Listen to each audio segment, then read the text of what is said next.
জ্বালানি তেল, LP gas সবকিছুর দাম বাড়ার পর এবার নতুন শঙ্কা বিদ্যুৎ। আবাসিক গ্রাহকদের জন্য ইউনিট প্রতি সর্বোচ্চ 1 টাকা 80 পয়সা পর্যন্ত দাম বাড়ানোর প্রস্তাব দিয়েছে বাংলাদেশ বিদ্যুৎ উন্নয়ন বোর্ড। এই প্রস্তাব মন্ত্রিসভার অনুমোদন পেলে যাবে বাংলাদেশ এনার্জি রেগুলেটরি কমিশনে।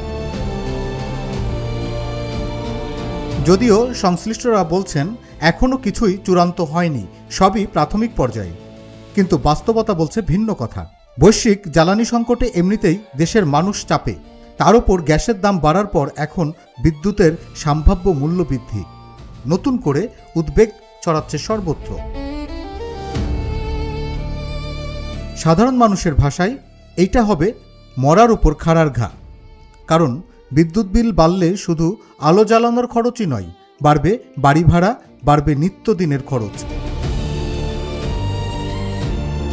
আরও কঠিন হয়ে উঠবে জীবনযাত্রা। সরকারি হিসাব বলছে বিদ্যুৎ খাতে ঘাটতি প্রায় 56,000 কোটি টাকা, আর এই ঘাটতি কমাতেই সামনে আসছে নতুন মূল্যবৃদ্ধির প্রস্তাব। তবে প্রশ্ন উঠেছে, সমাধান কি শুধু দাম বাড়ানোতেই? জ্বালানি বিশেষজ্ঞদের অভিমত, অপচয় ও অযৌক্তিক ব্যয় কমানো গেলে এই চাপ অনেকটাই কমানো সম্ভব। কয়লাভিত্তিক বিদ্যুৎ উৎপাদন বাড়িয়ে ব্যয়বহুল ফার্নেস অয়েল নির্ভরতা কমে গেলে বড় অঙ্কের অর্থ সাশ্রয় করা যাবে। এদিকে পুরো পরিস্থিতি পর্যবেক্ষণে অর্থমন্ত্রীকে প্রধান করে গঠন করা হয়েছে উচ্চ পর্যায়ের কমিটি,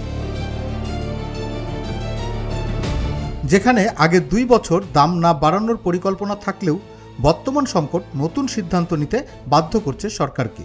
সবশেষে প্রশ্ন একটাই, বিদ্যুতের দাম কি সত্যিই বাড়বে, নাকি বিকল্প পথ খুঁজে স্বস্তি দেবে সরকার? এখন সবার চোখ চূড়ান্ত সিদ্ধান্তের দিকে। Desk report, infinity Bangla.